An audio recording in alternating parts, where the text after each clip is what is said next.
Amen.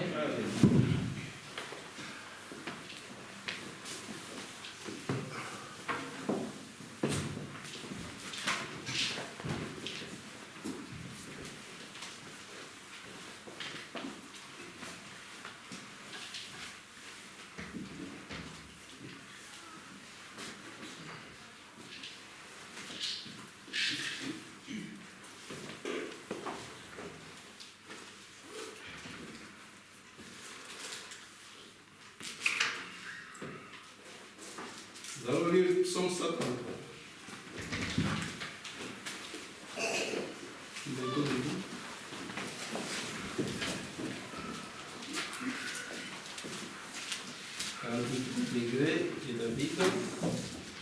Voici, oh, qu'il est agréable, qu'il est doux pour des frères de demeurer ensemble. Amen.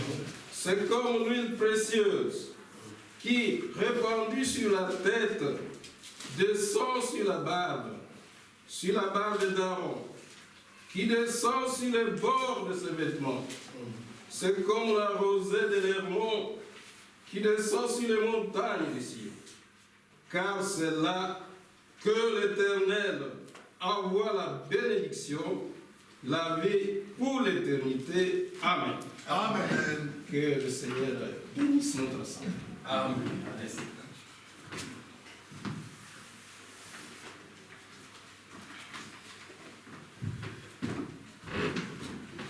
Que Dieu vous bénisse. Amen. Amen. Après la lecture de ce psaume 133, prions tous ensemble pour que chacun s'abandonne à la conduite du Saint-Esprit pendant la prédication. Amen. Prions.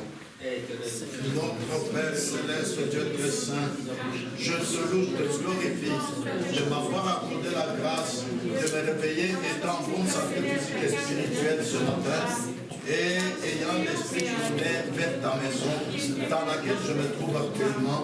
Et je suis convaincu, je suis certain, j'ai la foi que tu es au milieu de nous. Car tu as dit dans ta parole, là où deux ou trois sont assemblés en mon nom, je suis parmi eux. Mon désir en venant dans ta maison, où je suis certain que tu es là, c'est de te rencontrer, c'est de m'approcher de toi, Seigneur. Laisse-moi m'approcher de toi. N'est-ce pas, tu as dit dans ta parole, vous me chercherez, vous me trouverez, et je me laisserai trouver par vous. Laisse-toi être trouvé par moi, Seigneur. Je te le demande avec foi. C'est mon désir en ce temps de la fin où je compte beaucoup plus sur toi que dans n'importe quel moment de ma vie. Je te le demande avec foi au nom de Jésus-Christ. Notre Père Céleste, Dieu très saint, nous te louons, nous te glorifions de nous avoir accordé tous une bonne santé physique et spirituelle et la paix du cœur.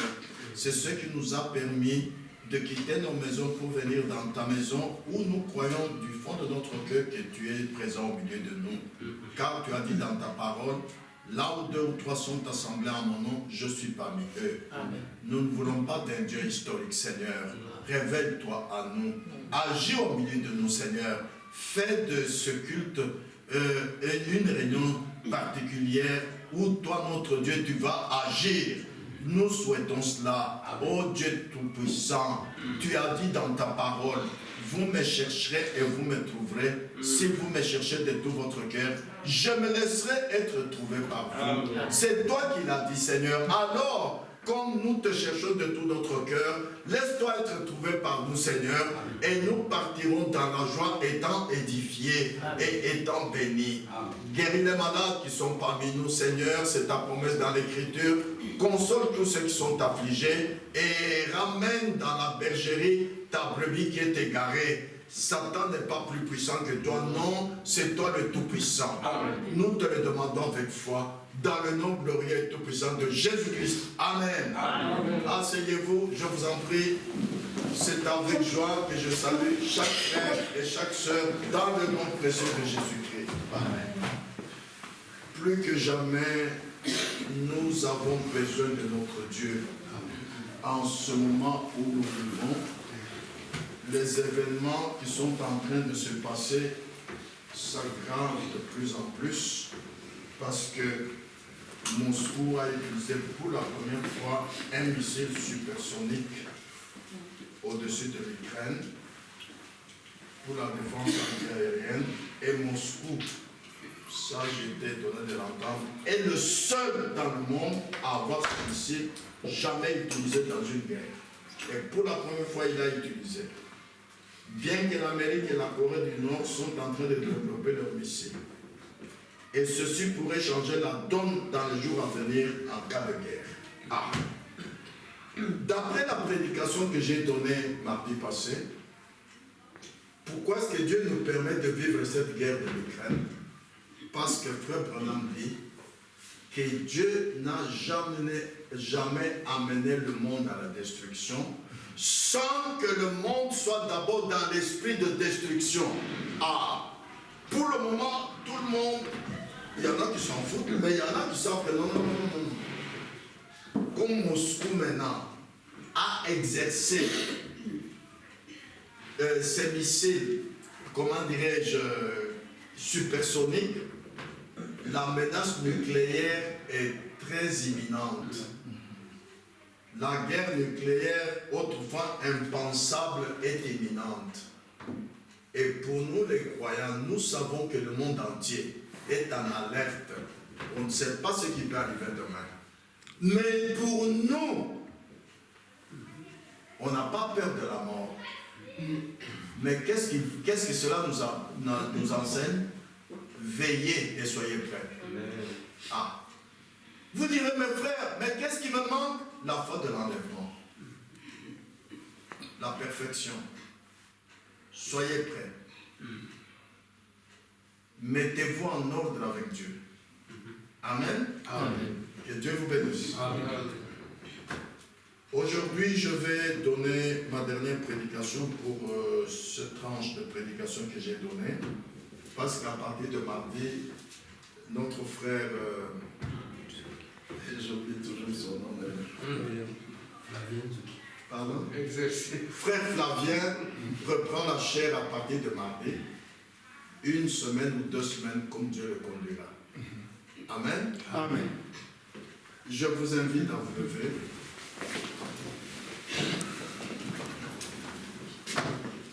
J'ai oublié une chose. La dernière prédication que j'ai donnée, c'est un message qu'on n'a pas encore prêché.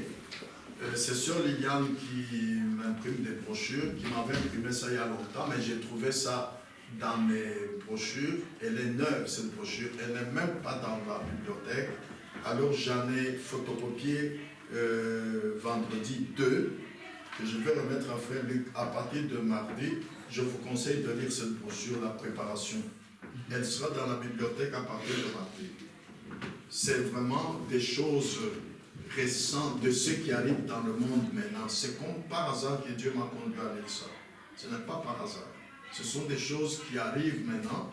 Et c'est ce que Dieu est en train de faire maintenant. Dieu est en train de préparer son Église pour aller vers la perfection.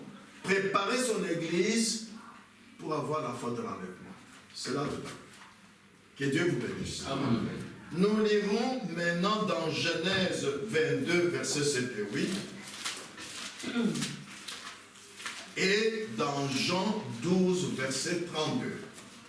Je vais lire 2 passages de l'Écriture sainte. Le premier passage en Genèse 22, versets 7 et 8. Le deuxième passage, ce sera dans Jean, chapitre 12, verset 32. Je lis la parole de Dieu. Genèse 22, versets 7 et 8. Je lis. Alors Isaac, parlant à Abraham son père, dit, mon père. Et il répondit, mais voici mon fils. Isaac reprit, voici le feu et le bois. Mais où est l'agneau pour l'holocauste?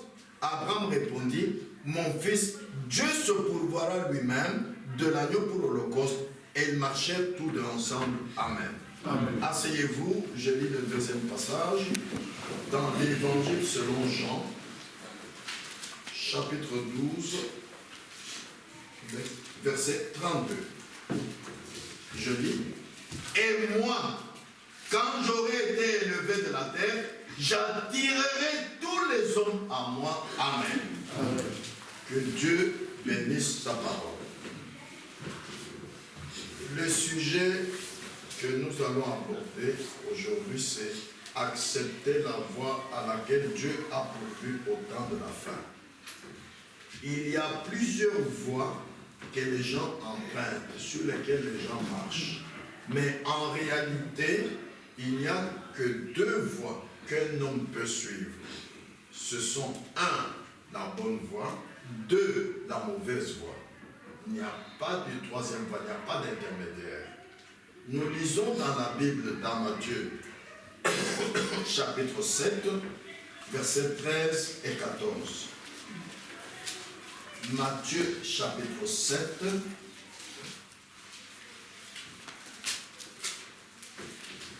versets 13 et 14. Je lis. Entrez par la porte étroite, car large est la porte, spacieux est le chemin qui mène à la perdition. Et il y en a beaucoup qui entrent par là. Mais étroite est la porte, resserrez le chemin qui mène à la vie. Il y en a peu qui les trouvent. Amen. Amen. Ah. Mais écoutez ce que Jésus a dit quand il revenait là où il était allé prêcher dans plusieurs endroits, la question qui lui a été posée. Dans Luc 13, versets 22 à 24. Luc 13. Puisse Dieu vous faire grâce pour que ceci vous ouvre l'intelligence pour comprendre ce qui se passe quand nous venons écouter les prédications. Luc 12, Luc 13, versets 22 à 24.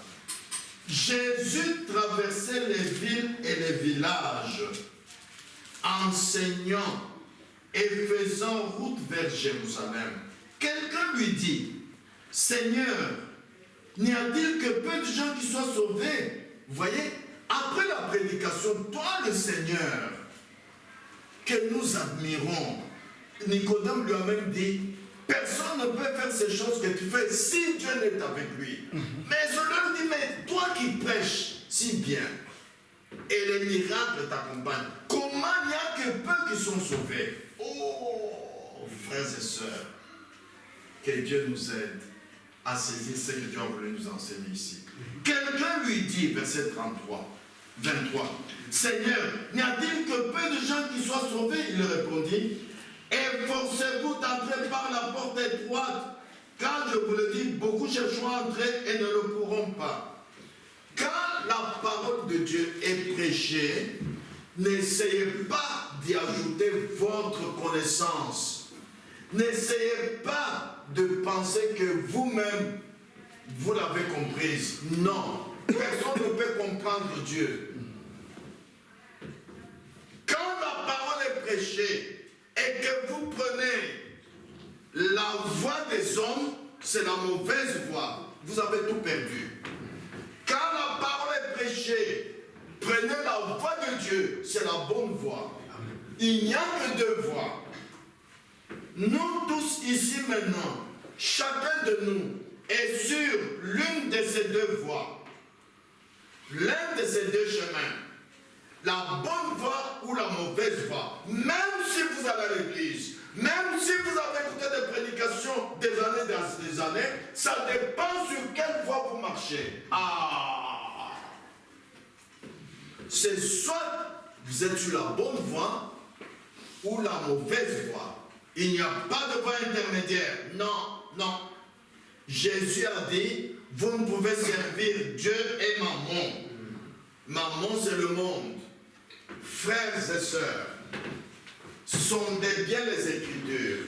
Sachez bien que quand Dieu a appelé Abraham en lui faisant une promesse, il ne lui a pas dit, ne commettez pas adultère, ne volez pas de Dieu. Non, il lui a dit, sors de ton pays, c'est-à-dire sors du monde. La même promesse qui a été faite à notre père Abraham, le père dans la foi, est la même promesse qui nous est faite. Mais beaucoup qui sont sortis du monde, qui ont pris ce message du temps de la fin, ont la doctrine dénominationnelle. Mais je ne commets plus adultère, je ne prends plus, qu'est-ce qu'il y a? Il y a que tu restes encore avec les gens du monde. La Bible n'accepte pas qu'un croyant soit avec un incroyant. Non. Non, non, non, non, non, non, non. Vous ne pouvez servir Dieu et Mammon. Quand il fallait accomplir la promesse que Dieu avait faite à Abraham pour sortir ses descendants là où ils étaient esclaves, comment est-ce que Dieu a accompli ça? Il les a séparés du monde. Il les a fait sortir d'Égypte. Que Dieu vous aide à comprendre cela. Peu importe combien vous paraissez être saints, si vous avez des amis incroyants, si vous jouez, si vous vivez comme les gens du monde, vous vous habillez comme les gens du monde, vous n'êtes pas sortis du monde. Et vous n'êtes pas en ordre avec Dieu. Oui, vous ne pouvez servir Dieu et Mammon. Il n'y a que deux voies, la bonne et la mauvaise. La voie de l'homme est toujours la mauvaise voie. La voie de Dieu est toujours la bonne voie. Vous êtes soit dans le vrai, soit dans le faux. L'unique moyen pour nous d'entrer dans la voie de Dieu, mais écoutez bien maintenant, c'est seulement si nous abandonnons notre propre voie. Ah! Nous ne sommes pas une dénomination, mes frères et sœurs, s'il vous plaît. Jésus revient bientôt. Nous ne pouvons marcher sur la voie de Dieu que si nous abandonnons notre propre voie. Regardez ce que Pierre a dit à Jésus dans Matthieu 19, verset 27. Lisons. Matthieu 19, verset 27.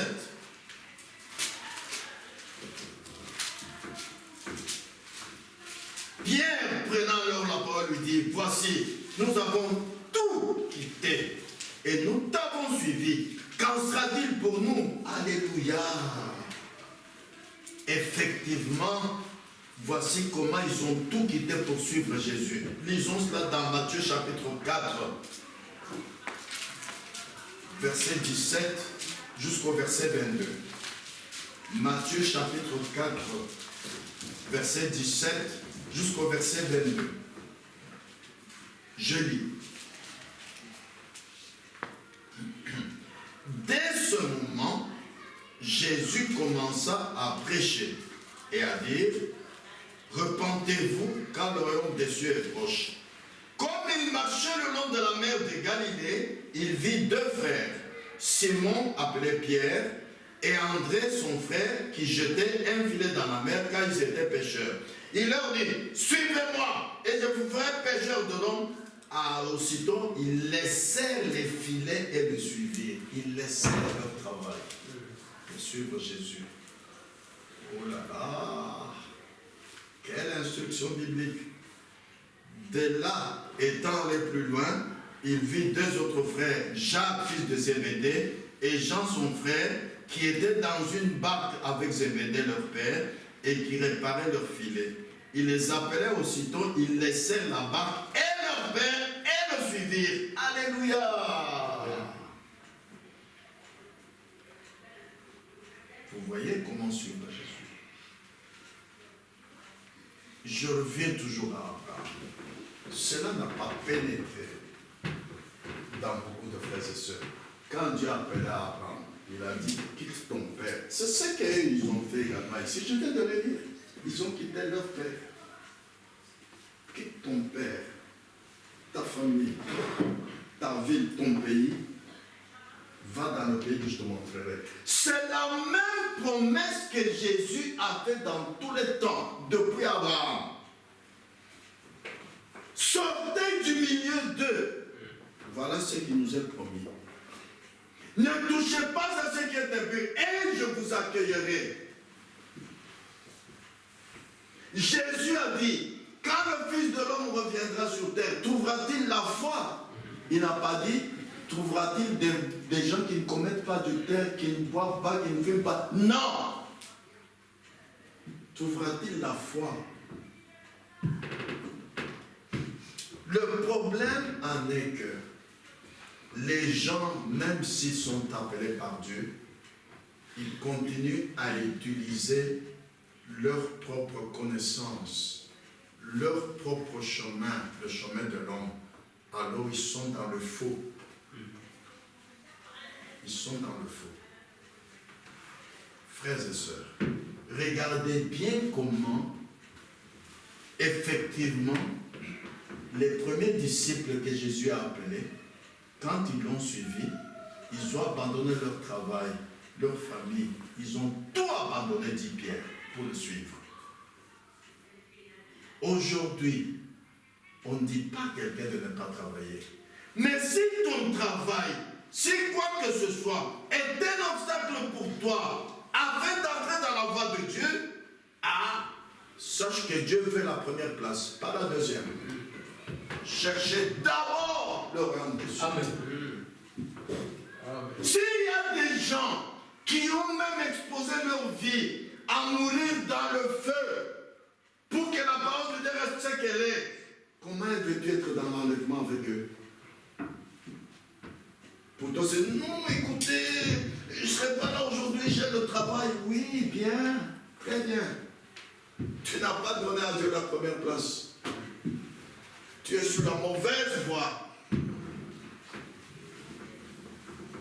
À nous qui prêchons, c'est une obligation de vous éclairer sur ces instructions bibliques.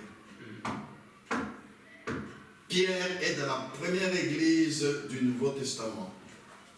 C'est notre modèle. Dieu a dit, je vous enverrai le prophète, il ramènera le cœur des enfants vers leur père. Nos pères, ce sont les apôtres, nos pères spirituels. C'est à leur modèle de la foi que nous regardons. S'ils ont pu abandonner leur travail pour suivre Jésus. Si dans l'Ancien Testament, ils ont même dit, eh bien, je meurs, je mourrai, mais je dois suivre la parole de Dieu. Je dois croire la parole de Dieu telle qu'elle est. Daniel, dans la fosse au lion, l'a fait. Mais chaque Shadrach Abednego l'ont fait. Dieu veut toujours la première place, pas la deuxième. La première. Quand vous mettez Dieu en deuxième place, vous êtes sur la mauvaise voie. Alléluia. Amen. Il n'y a que deux voies. La bonne et la mauvaise. Frère, si seulement nous les hommes, nous abandonnons notre propre voie, c'est l'unique moyen pour nous d'entrer dans la voie de Dieu. Et Dieu a pourvu à une voie pour tout. Et nous connaissons des ennuis en ne suivant pas cette voie-là, mais en injectant nos propres voies. Car cela entraîne une perversion. Et tout ce qui est perverti n'est pas fiable. Je vous donne un exemple dans la Bible. Je vous ai dit que Dieu, pour accomplir la promesse qu'il avait faite à Abraham, en lui disant, tes descendants seront esclaves dans un pays étranger, mais je les sortirai par ma main puissante. Mais comment est-ce que Dieu les a sortis? Ce n'est pas parce que le temps change que Dieu change. Ce n'est pas parce que le monde change que Dieu change. Non, Dieu ne change jamais. Amen. De la manière qu'il a sorti Abraham, de la manière qu'il a sorti les descendants d'Abraham d'Égypte, c'est de la manière qu'il nous sortira. Pour sauver les descendants d'Abraham qui étaient esclaves, il a séparé le croyant de l'incroyant. Maintenant, quand ils sont sortis, le même Dieu qui a dit sortez du milieu, ne touchez pas à ce qui est impur. Mais rappelez-vous ce qui est arrivé à Baal-Péor. Les enfants d'Israël sont rentrés vivre avec les gens du monde, s'amuser avec. Au retour, qu'est-ce que Dieu a dit? Pendez-les! N'oubliez pas ça. Dieu a dit à Moïse, pendez-les. Dieu n'aime pas ça. Quand il t'a appelé à sortir du monde, toi tu as une main dans le monde, une main avec Dieu. C'est faux. Dieu n'est pas avec toi. Amen. Tu dois absolument couper tous les ponts avec le monde. C'est ce qu'il a fait avec Abraham. Quand Abraham est sorti mal avec son père, Dieu a quitté Abraham. Quand Abraham est sorti avec l'autre, Dieu a quitté Abraham. Quand le père d'Abraham est décédé et Abraham s'est séparé avec l'autre, alors Dieu est revenu vers Abraham. C'est le même Dieu que nous adorons. Mon frère, ma soeur, sache-le au nom de Jésus-Christ. Tant que tu as des croyants, des amis incroyants, Dieu te quitte. Peu importe combien tu viens à l'église, peu importe combien tu parles aux yeux des gens être en ordre avec Dieu, tu ne l'es pas. Dieu t'a quitté. La preuve en est que, qu'est-ce qu'il confirme dans ta vie comme promesse? Qu'est-ce qui apparaît dans ta vie comme le surnaturel? Que les gens du monde peuvent dire, ah, ça c'est du jamais vu ça. S'il n'y en a pas, alors Dieu n'est pas avec toi. L'unique moyen pour vous, c'est d'abandonner tout ce qui est du monde. C'est l'unique moyen pour que vous puissiez marcher sur la voie de Dieu. Si vous êtes libre, Dieu n'oblige personne. Mais si vous marchez sur la voie du monde, la voie des hommes, sachez que Dieu ne permettra pas que vous marchiez sur la voie de Dieu. Non. Rappelez-vous à Baal-Péor, quand Israël, le peuple d'Israël qui était sorti d'Égypte, que Dieu avait séparé avec les incroyants d'Égypte, sont rentrés parmi les incroyants, ils ont été châtiés. Dieu a pourvu à une voie pour tout. Considérons donc maintenant certaines des voies de Dieu en prenant quelques exemples. Le premier exemple, en sachant qu'en hiver, l'hiver s'abattra sur l'arbre, Dieu a frayé une voie pour l'arbre. En effet, quelle est cette intelligence qui fait descendre la sève de l'arbre en disant descend dans les racines et reste-y jusqu'au printemps, et ensuite remonte lorsqu'il fait chaud. Nous savons que la sève est descendue dans les racines. Pourquoi? Parce que toutes les feuilles tombent. Parce que le froid tue tout. Alors les feuilles qui étaient tombées commencent à pousser. Quand la sève remonte, lorsqu'il fait chaud, Dieu a un moyen de prendre soin de cette vie de l'arbre en hiver. Il a frayé une voie pour l'arbre. Ça, c'est la voie de Dieu. Alors, qu'arriverait-il si nous essayons de fabriquer un autre moyen pour l'arbre? Si nous pouvions prendre un instrument, l'enfoncer dans un arbre au début de l'hiver, retirer la vie de l'arbre, retirer la sève, la mettre à un bon endroit chaud, la conserver pendant l'hiver, et ensuite au printemps, la réinjecter dans l'arbre. Cela ne marcherait jamais. Oser faire cela ne fera que tuer l'arbre. Mais nous, que devrions-nous faire lorsque ce même Dieu qui parle à l'arbre nous parle? Avez-vous déjà pensé que ce qui arrive à l'arbre, c'est parce qu'il entend la voix de son créateur, la voix du maître, qui dit à la sève, l'hiver approche, descend dans les racines. Ce n'est pas seulement là, bientôt nous allons parler des canards. Qui est-ce qui dit aux canards, l'hiver approche, allez vers la chaleur, vers l'Afrique? Qui? Mais si Dieu le fait dans la nature, comment ne le ferait-il pas avec ses propres enfants? Amen. Et pour le faire, pour que vous puissiez accepter la voie à laquelle Dieu a pourvu, vous devez entendre sa voix. Nous lisons dans Hébreux 3, versets 7 et 8. Hébreux chapitre 3.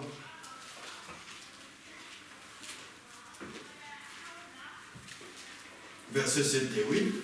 C'est pourquoi, selon ce que dit le Saint-Esprit, aujourd'hui, si vous entendez sa voix, n'endurcissez pas vos cœurs, comme lors de la révolte du jour de tentation dans le désert. Et Jésus dit, mes brebis connaissent ma voix.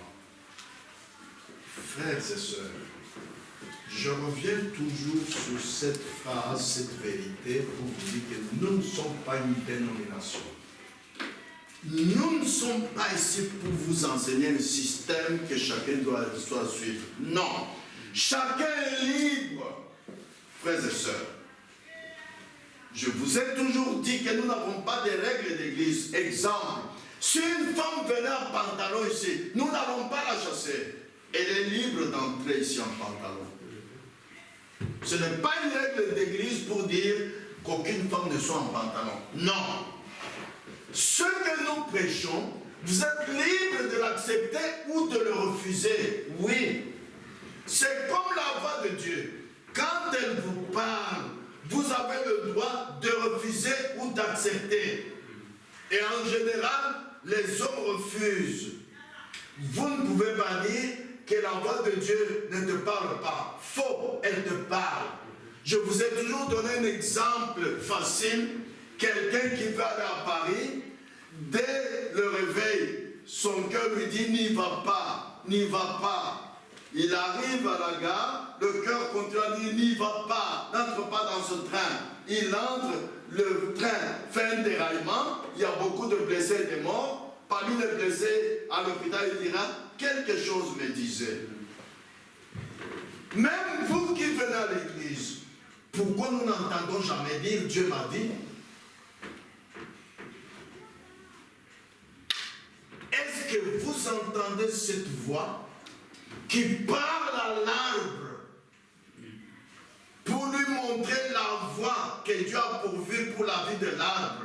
Le même Dieu qui parle à l'arbre, qui parle au canard, vous parle aussi pour vous montrer la voie à laquelle Dieu a pourvu pour que vous ayez la vie. Mais en général, nous refusons cette voie lorsqu'elle nous parle. Mais l'arbre ne peut pas refuser. L'arbre connaît seulement un seul cycle, c'est obéir à son maître. Je vous donne un deuxième exemple. On n'a pas non plus trouvé un meilleur moyen pour un poussin de sortir de la coquille que de se frayer une voie en picotant de son bec. La science n'a jamais été capable de produire autre chose. Si vous cassez la coquille pour faire sortir le poussin, cela le tuera, il mourra. Il doit suivre la voie à laquelle Dieu a pourvu pour vivre. Amen. Amen. Mais si Dieu l'a fait pour le poussin, si Dieu l'a fait pour l'arbre, cela marche aussi pour les êtres humains. Remarquez bien, frères et sœurs, la voie à laquelle Dieu a pourvu est la meilleure, toujours. Pas la voie à laquelle l'homme a pourvu. Non, Dieu. Pour l'enfant, par exemple, on ne connaît pas d'autre voie pour obtenir ce dont l'enfant a besoin que de le réclamer à corps et à cri. Et l'enfant qui crie le plus est le mieux servi. Vous savez, quand un enfant demande à papa, papa, papa, dis-moi le premier. Même sa maman devait vous dire, mais qu'est-ce qu'il y a? Et il se couche pas, non, donnez-moi. Et on finit par donner à l'enfant. Qui est-ce qui a pris ça à l'enfant? C'est la voix de Dieu à laquelle l'enfant doit suivre. C'est Dieu qui a mis ça dans l'enfant. Amen. Et cela s'applique aussi aux enfants de Dieu. Parce que Jésus a dit, en Matthieu 19, verset 14. Matthieu 19, verset 14.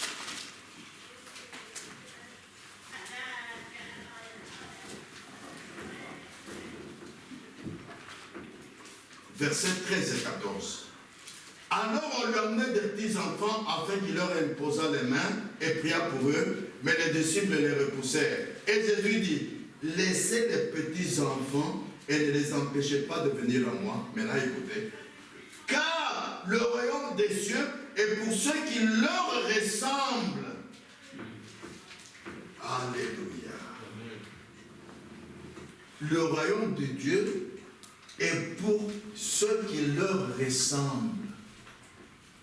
Un enfant, pour demander quelque chose à son père et sa mère, même s'il est dur avec tout le monde, avec son enfant, il va donner. Quand j'ai été à Biloba, au centre des Seigneurs où je vais, la semaine passée, j'ai entendu, il disait qu'un enfant dans une famille demandait quelque chose, on lui dit, alors tu n'es plus mon papa, c'est fini, tu n'es plus mon papa. Qui a appris ça à cet enfant? De la bouche des enfants, vous entendrez des choses que vous n'avez jamais entendues. L'enfant n'a appris ça nulle part, ça vient de son cœur. Vous voyez? Il doit réclamer par tous les moyens ce qu'il demande jusqu'à ce qu'il aura ça. Voilà l'enseignement que Dieu nous donne. C'est pourquoi nous lisons en Matthieu 7, versets 7 et 8. Disons, Matthieu chapitre 7, versets 7 et 8.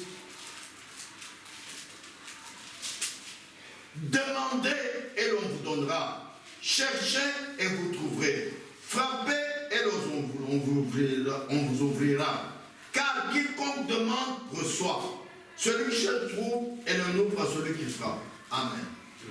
Mais quand vous demandez, vous n'avez pas reçu, vous enfants de Dieu, que faites-vous? Vous voyez, vous êtes défaillants. Un enfant naturel, quand il demande à son père ou à sa mère, il ne reçoit pas, il crie jusqu'à ce que son père va lui donner. Voilà l'exemple que Dieu vous montre.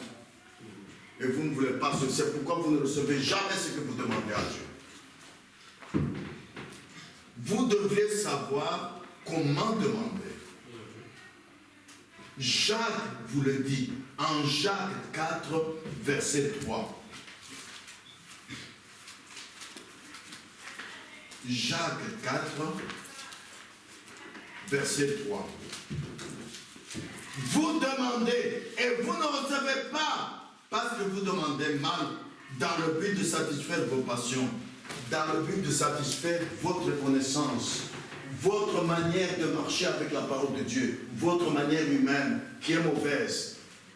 Vous voulez satisfaire votre manière de marcher sur la voie des hommes et non pas sur la voie de Dieu. Alors vous ne recevrez pas ce que vous demandez. Frères et sœurs, nous sommes des enfants de Dieu. Mais où sont les témoignages que voici ce que Dieu m'a donné? Dieu n'est pas pauvre. C'est le plus riche de tous. Il a tout. Et comment est-ce que vous n'obtenez pas des choses exceptionnelles? Alors que dans le temps de l'Ancien Testament, même dans le Nouveau Testament, Pierre a marché sur l'eau. Et vous, comment est-ce que vous ne faites pas des miracles devant les incroyants pour qu'ils disent mais venez voir. Pourquoi? Parce que vous demandez mal. Parce que vous marchez sur la voie des hommes. Vous ne voulez pas marcher sur la voie de Dieu. Vous demandez mal, frères et sœurs. Dieu recommande toujours à son peuple et à ses enfants croyants de suivre toujours la voie à laquelle lui, Dieu, a pourvu. C'est-à-dire réclamer à corps et à cri ce dont on a besoin. Dieu veut que vous réclamiez à corps et à cri. Ceux de l'assemblée de Frère Branham, on les appelait les saints qui se roulent à terre. Pourquoi? Quand je demande, mais donnez-moi, Seigneur, mais tu as promis, Seigneur, tu as promis. Et les personnes disent, mais ce sont des fous. Oui, un croyant est un fou pour un incroyant. Mais vous ne le faites pas pourquoi? Parce que vous suivez la voie de la civilisation. Oh, mais me voir avec mes beaux habits, me coucher par terre. Non, mais je vais salir mes habits. Oh, mais les gens vont se moquer de moi. Mais ça, c'est la voie des hommes. Ceux qui marchent sur la voie des hommes ont toujours eu à se moquer de ceux qui marchent sur la voie de Dieu. Vous voulez que ça cesse aujourd'hui? Non. C'est vous qui marchez mal alors. Vous venez ici avec quelqu'un que vous avez invité à venir. Quand à la prière, il faut vous coucher, vous roulez par terre. Soit il dit, mais qu'est-ce qui se passe dans ton assemblée? C'est comme ça que les gens... C'est une expérience personnelle avec Dieu. Je n'ai pas regardé ce que mon voisin fait. J'écoute ce que la voix de Dieu me dit dans mon cœur. Du moment que la parole de Dieu à laquelle je crois s'accomplit dans ma vie. Quand elle ne s'accomplit pas, venir à l'église, c'est comme Adam, c'est une couverture seulement. Vous savez, quand Adam a écouté la voix de sa femme Ève, et il a fait ce que Dieu lui avait dit de ne pas faire, ses yeux se sont ouverts, il a reconnu qu'il était nu, il a fait des feuilles de figuier. C'est quoi? Une ouverture. Il n'a pas suivi la voie que Dieu avait pourvue, il s'est fait une couverture. C'est le cas de beaucoup de ceux qui vont dans les églises aujourd'hui. Aller à l'église, c'est une couverture tout simplement. Mais Dieu n'est pas avec toi. Et ça te sert à quoi cette couverture? À plaire aux gens. Mais l'apôtre Paul dit, devons-nous plaire aux gens ou à Dieu? Frères et sœurs, Dieu recommande toujours à son peuple et à ses enfants croyants de suivre toujours la voie à laquelle Dieu a pourvu. Laquelle? Pour demander quelque chose à Dieu, réclamer cela à corps et à cri, ce dont on a besoin.